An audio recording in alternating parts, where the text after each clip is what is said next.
अस्सलाम वालेकुम जी। आज हम लोग इंशाल्लाह देखते हैं कि हम लोगों ने जो है वो एमडी कैट को किस तरह से प्रिपेयर करना है।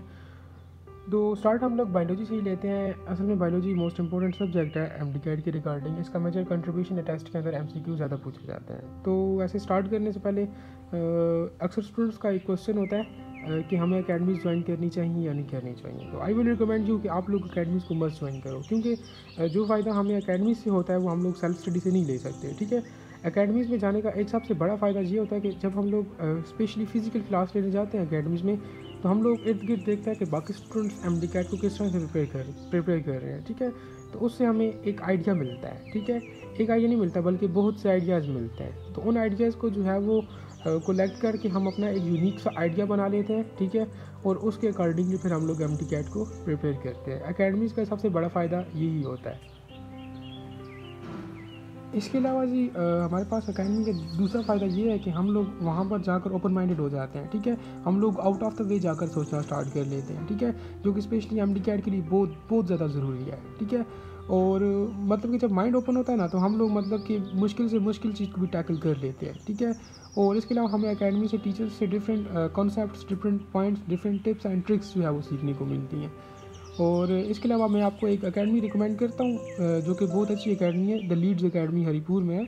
इसमें आप लोगों को बहुत से जो है वो अपॉर्चुनिटीज़ मिलती हैं। तो इसका मैंने एड्रेस भी दिया हुआ है, फ़ोन नंबर भी दिया हुआ है। ठीक है, इसमें यह है कि आप लोग फिज़िकल क्लासेस भी ज्वाइन कर सकते हो। इसके अलावा आपके पास रिकॉर्डेड लेक्चर्स भी अवेलेबल होते हैं, या फिर आप लोग जो है वो अगर किसी दूर दराज इलाके में नहीं आ सकते तो आप लोग रिकॉर्डेड लेक्चर्स भी जो है वो ले सकते हो। इसके अलावा हमारे पास होम असेसमेंट होती है। आप जो है अपने घर पर बैठ कर अपने आप को असेस कर सकते हो। आफ्टर दैट हमारे पास 24/7 मॉडल लर्निंग होती है। मीन्स दैट आप किसी भी वक्त जो है वो अपना पोर्टल ओपन करके आप लोग लेक्चर सुन सकते हो। ठीक है, जिस वक्त आपका दिल करे। इसके अलावा हमारे पास है इसमें इनके पास एक्सपीरियंस स्टाफ है, जो कि मेरा अपना एक पर्सनल एक्सपीरियंस है। ठीक है, बहुत अच्छा स्टाफ है। फर्दर इसमें हमारे पास डेली और वीकली जो है हमारे पास क्विज़ेज होते हैं, जो कि एमडी कैट के लिए स्पेशली बहुत इंपॉर्टेंट है। ठीक है, आप लोग जितने ज़्यादा एमसीक्यू की प्रैक्टिस करोगे उतना ज़्यादा आप लोगों का माइंड ओपन होगा और आप लोग अपने मेन टेस्ट में अच्छे से परफॉर्म कर सकोगे। फर्दर हम लोग स्पेशली इनके बायोलॉजी के टीचर की बात करें तो उनका एक तरीका बहुत अच्छा है। वो ये कि वो आप लोगों को फेडरल की बुक और केवीके की बुक का कंपैरिजन करवा कर जो है वो स्टडी करवा रहे होते हैं। ठीक है, जो कि बहुत बहुत ज़्यादा इंपॉर्टेंट है स्पेशली फॉर एमडी कैट। क्योंकि लास्ट ईयर का अगर पेपर उठाकर देखा जाए तो मोस्टली जो है वो उन्होंने फेडरल की बुक से एज इट इज़ एमसीक्यूज उठाए हुए थे। ठीक है, तो इससे आप लोगों को एक ये फ़ायदा हो सकता है कि आप लोगों को फेडरल की बुक एक्स्ट्रा से रीड नहीं करनी पड़ेगी। ठीक है, वो पॉइंट्स आप लोगों को टीचर खुद ही क्लास में बता देता है, बिल्कुल डिफ्रेंशिएट करके कि हमारी बुक में क्या है और उनकी बुक में क्या है, या ऐसे कौन से पॉइंट्स हैं जो हमारी बुक में नहीं है और वहाँ पर हैं फेडरल में, या वो ऐसे कौन से पॉइंट्स हैं जो कि हमारी बुक में जो है वो हैं लेकिन फेडरल में नहीं है। तो ये सारे पॉइंट्स जो है वो आपको टीचर क्लास में क्लियर करवा देता है। आप लोगों को एक्स्ट्रा से जो है वो स्पेशली बायोलॉजी की फेडरल की बुक रीड करने की ज़रूरत नहीं पड़ती। ठीक है, जो कि बहुत बहुत अच्छी बात है। अब प्रिपरेशन की तरफ आए तो हमारे पास प्रिपरेशन की कुछ डिफरेंट फेजेस है। तो फर्स्ट ऑफ ऑल फेज़ 1 में हम लोगों ने क्या करना है कि बुक को जो है वो रीड कर लेना है। ठीक है, आप लोग 6 दिनों में कर सकते हो, 4 दिनों में कर सकते हैं, it is up to you. ठीक है, कोशिश करें कि बुक को रीड करें और इस वक्त आप लोगों ने हाईलाइटिंग नहीं करनी, क्योंकि फर्स्ट टाइम होती है तो हम लोगों के जो है बहुत से डाउट्स होते हैं, तो हम लोग पूरी बुक को ही रीड कर लेते हैं। उसके बाद जब आप एक मतलब बुक को जो है वो रीड कर लो तो नेक्स्ट टाइम जब आप उसे रीड करोगे तो उसमें आप लोगों ने हाईलाइटिंग करनी है। हाईलाइटिंग उन पॉइंट्स की करनी है जो कि आप लोगों को मुश्किल लगते हैं, कंफ्यूजिंग लगते हैं, या लगता है कि आप लोगों को ये भूल जाएंगे, या फिर आपको इंपॉर्टेंट लगते हैं। ठीक है, उन पॉइंट्स को आप लोगों ने हाईलाइट कर लेना है।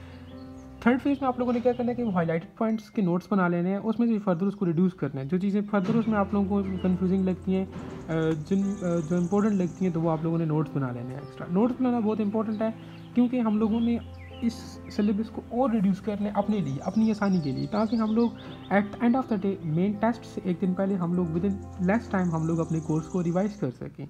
तो ये बेस्ट तरीका है। ठीक है, उसके बाद फेज़ 4 में हम लोगों ने क्या करना है कि एमसीक्यूज़ की प्रैक्टिस करनी है। ठीक है, वो हम लोग किसी भी बुक से कर सकते हैं। ठीक है, उसके बाद हम लोगों ने क्या करना है कि डिफरेंट अकेडमीज़ के टेस्ट देने हैं। ठीक है, अकेडमीज़ के टेस्ट बहुत इंपॉर्टेंट होते हैं। मैंने आपको रिकमेंड भी किया है कि लीड्स अकेडमी बहुत अच्छी अकेडमी है, उनके टेस्ट स्पेशली बहुत अच्छे होते हैं। तो आप लोग कोशिश करो कि वो टेस्ट मस्ट अटैम्प्ट करो। अच्छा, जब आप लोग टेस्ट अटैम्प्ट करते हो या कोई प्रैक्टिस एमसीक्यूज़ करते हो, तो उसमें मैं भी आप लोगों को ये बोलता हूँ कि जब आप लोग वो कर रहे होते हो तो आप लोग क्या करो कि आप लोगों को वहाँ से भी अगर कोई पॉइंट मिलता है तो उन पॉइंट्स को भी उठाकर अपनी नोट्स में ऐड करो, ताकि दोबारा जिस वक्त आप लोग रिवाइज कर रहे हो तो आप लोगों को दोबारा वो टेस्ट कंसल्ट ना करना पड़े, वो प्रैक्टिस बुक जो है वो कंसल्ट ना करनी पड़े। जो है आपको अच्छा पॉइंट उन बुक से या उस टेस्ट से मिलता है तो वो उठाकर आपने अपने नोट्स में ऐड कर लो, ठीक है। अच्छा, अब हम लोग देखते हैं कि हमारे पास असल में डिफरेंट चैप्टर्स के अंदर हमारे पास कुछ इंपॉर्टेंट टॉपिक्स होते हैं जो जहाँ से हर मरतबा जो है MCQs आ रहे होते हैं, ठीक है। तो सेल वाले चैप्टर से स्टार्ट करते हैं। सेल वाल है तो हमारे पास है, इसमें भी 3-4 चीज़ें आप लोगों को पता होनी चाहिए। पहली बात तो ये कि इसकी डेयर्स के बारे में आप लोगों को पता होना चाहिए कि हमारे पास मोस्ट इनवर्ड कौन सी है, मोस्ट आउटवर्ड कौन सी है, ये चीज़ आप लोगों को पता होनी चाहिए। इसके अलावा हमारे पास फर्दर कि आप लोगों को डायमीटर्स पता होना चाहिए, ठीक है। और लास्ट में आप लोगों को इनकी कंपोजिशन पता होनी चाहिए कि हमारे पास पैक्टन किधर होता है, ये वो दिस एंड है, ठीक है। फर्दर हम लोग इसी चैप्टर में से प्लाज्मा मेम्ब्रेन की बात करें तो यहाँ से भी 3-4 चीज़ें इंपॉर्टेंट है। अक्सर यहाँ से इसके फंक्शन के बारे में पूछा जाता है, और या फिर एक और MCQs यहाँ से पूछा जाता है कि हमारे पास is it is semi permeable और डेमी परमिएबल, इस तरह से MCQs कोई होता है। यहाँ से इस टेबल के अंदर से हमारे पास अक्सर वो क्वेश्चन पूछता है कि यूनिट मेम्ब्रेन मॉडल किसने प्रपोज किया था, फ्लूइड मोज़ेक मॉडल किसने प्रपोज किया था। डिफरेंट मॉडल्स यहाँ पर गिवन है और उनके साइंटिस्ट के नाम भी गिवन है, तो आप लोगों ने इसको भी मस्त देख लेना है। फर्दर इस चैप्टर से बात करें तो हमारे पास डिफरेंट MCQs जो है वो उठाए होते हैं। एक तो ये कि हमारे पास आप लोगों को तकरीबन सारी ऑर्गेनेल्स के फंक्शन मस्ट याद हो, फिंगर टिप्स पर आप लोगों को उनके फंक्शन याद हो। अक्सर MCQs यहाँ से पूछा जाता है। स्पेशली एंडोप्लाज्मिक रेटिकुलम की बात करें तो हमारे पास अक्सर वो पूछते हैं कि प्रोटीन सिंथेसिस जो है वो कौन सी ऑर्गेनेली करती है, या फिर इस तरह से MCQs होते हैं, ठीक है। इस तरह से एक और कॉमन सा MCQ बनता है कि हमारे पास कौन सी ऑर्गेनेली मेम्ब्रेनियस होती है और कौन सी नॉन मेम्ब्रेनियस होती है। ये चीज़ आप लोगों ने देख लेनी है। यहाँ पर डिसफंक्शनिंग है लाइसोसोम्स की, तो जिसमें 2 डिजीज़ है, टेसिस डिजीज़ है और ग्लाइकोजेनेसिस टाइप 2 डिजीज़ है, ठीक है। तो वो भी आप लोगों को मस्त पता होना चाहिए। यही कुछ MCQs है जो कि एग्जामिनर बार बार जो है वो इनको उठा रहे होते हैं, बार बार जो है वो पूछ रहे होते हैं, तो इन चीज़ों पर आप लोग जो है वो मस्ट फोकस करें। अब बायोलॉजिकल मॉलिक्यूल्स की बात करें तो हमारे पास यहाँ से कार्बोहाइड्रेट से क्वेश्चन होता है कि हमारे पास राइबोस कौन सी जो है वो कार्बोहाइड्रेट्स है, is it is a monosaccharide, polysaccharide या ओलिगोसेक्राइड्स। इनकी एग्जांपल्स आप लोगों को मस्त पता हो, ये पूछ रहे होता है। प्रोटीन्स में से इसका स्ट्रक्चर पूछ रहे होते हैं, ये आप लोगों को पता हो, शेप पूछ रहे होते हैं। यहाँ से एक MCQ होता है कि हमारे पास हीमोग्लोबिन की कौन सी स्ट्रक्चर है, कोटेशनरी स्ट्रक्चर है या क्या है, तो वो आप लोगों ने देखना है, ठीक है। यहाँ से ये अमाइनो एसिड्स इंपॉर्टेंट है, ठीक है, ये भी आप लोगों ने देख लेना है। यहाँ से ये सिकल सेल एनीमिया इंपॉर्टेंट है, इसमें से पूछा जाता है कि हमारे पास कौन सी चीज़ किसको रिप्लेस करती है। फर्दर लिपिड्स भी इम्पॉर्टेंट है, इसकी टाइप्स के बारे में आप लोगों को मस्त पता हो कि कौन सी टाइप में क्या है।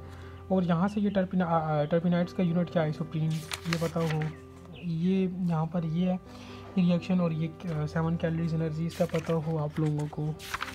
फर्दर कंजुगेटेड मॉलिक्यूल्स यहाँ से इंपॉर्टेंट है। अच्छा, DNA RNA भी इंपॉर्टेंट है कि उसमें अक्सर पूछा था कि हमारे पास कौन सी चीज़ RNA में नहीं होती जो कि DNA में होती है, इस तरह से वो आप लोगों ने देख लेने हैं, ठीक है, यूरोसेल वगैरह।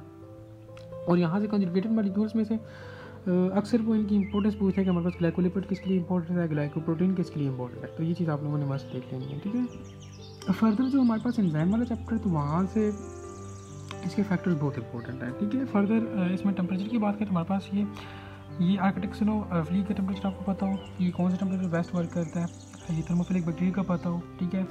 यहाँ पे ये Q10 है, इसका पता हो। pH की बात करें तो ये टेबल आप एज इट इज़ याद कर लो, ठीक है। बस इस चैप्टर में यही इंपॉर्टेंट है, यहाँ से बार बार MCQ जो है वो उठाए जाते हैं। अब नेक्स्ट हम ये चैप्टर 4 बायोएनर्जेटिक्स की बात करें तो हमारे पास यहाँ से ये ATPs की कैलकुलेशन आपको जो है वो आनी चाहिए। वैसे तो ये सारे चैप्टर इंपॉर्टेंट है, लेकिन ये चीज़ आप लोगों को मस्ट आनी चाहिए, ठीक है। कि ये ग्लाइकोलिसिस में हम लोगों ने कितने ATPs यूज़ किए, नेट ATPs कितने थे, ATPs की कैलकुलेशन आप लोगों को मस्ट पता हो। बस यही MCQ इस चैप्टर से बार बार रिपीट हो रहे होते हैं। बाकी हम लोग अगर ए सेलुलर लाइफ की बात करें तो इसमें वायरसेस का जो स्ट्रक्चर्स है वो इंपॉर्टेंट है। 3 ही वायरसेस हैं और इसमें बहुत छोटी छोटी चीज़ें हैं, तो आप लोग इसको फुल कवर करो। इन 3 स्ट्रक्चर्स को इसमें से MCQs होते हैं, यानी कि इसका साइज़ क्या है, इसका जो हेड है उसकी साइड्स कितनी होती हैं, यहाँ से ये CD4+ सेल्स कौन से होते हैं, ये डिफरेंट स्पाइक्स का उन्होंने बताया हुआ है। ये डिफरेंट वायरसेस हैं, कौन से उसमें होता है, मंगी में कौन सा होता है, गोड में कौन सा होता है, ये रेट्रो वायरस है, ये इंपॉर्टेंट है। यही चीज़ें बार बार पूछता होता है, ठीक है। और यहाँ से कॉमन सा MCQ आता है कि इन्फ्लुएंजा वायरस कौन सा वायरस है, is it is RNA virus और DNA वायरस, तो ये भी आप लोगों ने देख लिया, ये भी अक्सर वो पूछ लेते हैं, ठीक है। चैप्टर प्रोकैरियोट्स वाला तो उसमें इसका बैक्टीरिया का स्ट्रक्चर इंपॉर्टेंट है, इसमें से अक्सर कॉमन से MCQ उठा लेते हैं। यहाँ से आपको ग्लाइकोलिक्स का पता हो, इसमें आपको इसकी सेल मेम्ब्रेन का पता हो कि वो सेलेक्टिवली परमिएबल होती है। और इससे भी अगर देखा जाए तो ये हमारे पास जो इसकी शेप और साइज़ है बैक्टीरिया की, तो ये मोस्ट इंपॉर्टेंट है। ठीक है, अक्सर यहाँ से वो इसकी एग्जांपल्स पूछ लेते हैं। ठीक है, तो इस तरह के एमसीक्यूज आते हैं। अब स्पोर्टन मूवमेंट की बात करें तो हमारे पास अक्सर ये कार्टिलेज वाले में से पूछता है कि इसमें कौन सा कोलेजन होता है। ठीक है, ये क्वेश्चन आ जाता है। फर्दर हम लोग इस चैप्टर की बात करें तो इसमें हमारे पास ये जॉइंट्स की टाइप्स इंपॉर्टेंट है, इसमें से अक्सर पूछ लेते हैं कि किधर कौन सा जॉइंट होता है। फर्दर ये हमारे पास मसल्स इंपॉर्टेंट है, इसमें से अक्सर वो पूछते हैं कौन सी स्ट्राइटेड है, कौन सी नॉन स्ट्राइटेड है, वॉलंटरी का पूछते हैं। यहाँ पर स्लाइडिंग फिलामेंट मॉडल बहुत इंपॉर्टेंट है, यहाँ से भी जो है एमसीक्यू उठाया जाता है। वैसे चैप्टर में जो है वो यहाँ से ही कुछ कॉमन से एमसीक्यूज उठाए जाते हैं। अब नर्वस कोऑर्डिनेशन वाले चैप्टर की बात करें तो हमारे पास यहाँ से न्यूरॉन इंपॉर्टेंट है। अक्सर इसकी टाइप्स में से पूछ जाता है कि हमारे पास कौन सा जो है वो यूनिपोलर है, कौन सा बाइपोलर है, कौन सा सेंसरी है, कौन सा मोटर न्यूरॉन है, ये पूछा जाता है। फर्दर इस चैप्टर में से बात करें तो हमारे पास ये नर्वल पल्स वाला टॉपिक बहुत इंपॉर्टेंट है, स्पेशली इसमें मूवमेंट ऑफ आइंस आपको मस्ट पता होनी चाहिए। ठीक है, इधर से क्वेश्चन होता है। फर्दर ये साइनैप्स की टाइप्स जो है इसमें से यहाँ से क्वेश्चन होता है कि इनकी सिनेप्टिक क्लेफ्ट आपको पता हो। इसके अलावा ये बहुत इंपॉर्टेंट टॉपिक है ब्रेन वाला, इसमें से अक्सर वो किसी भी चीज़ का पूछ सकता है कि इस स्पेसिफिक फंक्शन को कौन सा जो है वो पार्ट ऑफ ब्रेन कंट्रोल करता है। तो बस इस चैप्टर में से इस तरह के एमसीक्यूज आते हैं। अब नेक्स्ट चैप्टर की बात करें तो हमारे पास असल में ये जो केमिकल कोऑर्डिनेशन और नर्वस कोऑर्डिनेशन ये बहुत इंपॉर्टेंट चैप्टर्स हैं। असल केमिकल कोऑर्डिनेशन की बात करें तो यहाँ से हमारे पास इधर से एमसीक्यूज आते हैं कि किसी भी हार्मोन का पूछ सकता है कि is it is a steroid hormone या ये पेप्टाइड है या डेरिवेटिव है अमीनो एसिड का, तो वो पूछ सकता है। ठीक है, यहाँ से इन्फंडिबुलम के बारे में आपसे आप लोगों से अक्सर क्वेश्चन पूछा जाता है। ये मेलानिन प्रोटीन के बारे में पूछा जाता है कि स्किन के कलर को कौन कंट्रोल करता है, ये एमसीक्यूज होता है। या फिर यहाँ से आप लोगों को किसी भी चीज़ की अंडर सिक्रीशन या ओवर सिक्रीशन के बारे में पूछा जा सकता है। यहाँ से एक इम्पोर्टेंट है कि हमारे पास ये ग्लाइकोजन को कौन सा सेल प्रोड्यूस करता है और इंसुलिन को कौन सा सेल प्रोड्यूस करता है। फर्दर आप लोग इनके फंक्शंस देख लो, और यहाँ से वो डायबिटीज़ मेलिटस इंस्टीडिस ये चीज़ें पूछ सकता है। फर्दर थायराइड ग्लैंड में हमारे पास वो पूछ सकते हैं कि हमारे पास ये एपिनेफ्रिन और नॉरएपिनेफ्रिन को कौन सिंथेसाइज करता है। इस तरह के क्वेश्चन यहाँ से वो पूछ सकता है। लास्ट में फीडबैक मैकेनिज्म भी बहुत इंपॉर्टेंट है, अक्सर यहाँ से क्वेश्चन आता है कि child birth is an example of, तो इस तरह के क्वेश्चन जो है वो यहाँ से पूछे जाते हैं। या फिर हमारे पास ज़्यादातर कौन सा मैकेनिज्म जो है वो होता है, तो ज़्यादातर हमारे पास नेगेटिव फीडबैक मैकेनिज्म जो है वो बॉडी के अंदर हो रहा होता है। तो इस तरह के बस एमसीक्यू होते हैं इस चैप्टर से। तो नेक्स्ट अगर हम लोग इनहेरिटेंस वाले चैप्टर की बात करें तो हमारे पास यहाँ से अक्सर वो पी का पूछते हैं, इसका साइंटिफिक नेम पूछ लेते हैं, ये इंपॉर्टेंट है। या फिर हमारे पास ये जो मेंडल के लॉज है ना, ये बहुत इंपॉर्टेंट है। ठीक है, यहाँ से अक्सर वो आपसे पी रेशो पूछ लेते हैं, फेनोटाइपिक जीनोटाइपिक या और भी बहुत से यहाँ से एमसीक्यू बन सकते हैं। ठीक है, इसके साथ साथ हमारे पास ये जो स्टैटिस्टिक्स और प्रोबेबिलिटीज़ है ये जेनेटिक्स की, तो ये इंपॉर्टेंट है, यहाँ से बहुत एमसीक्यू बनते हैं। ठीक है, 1 से 2 एमसीक्यूज मस्ट होते हैं यहाँ से।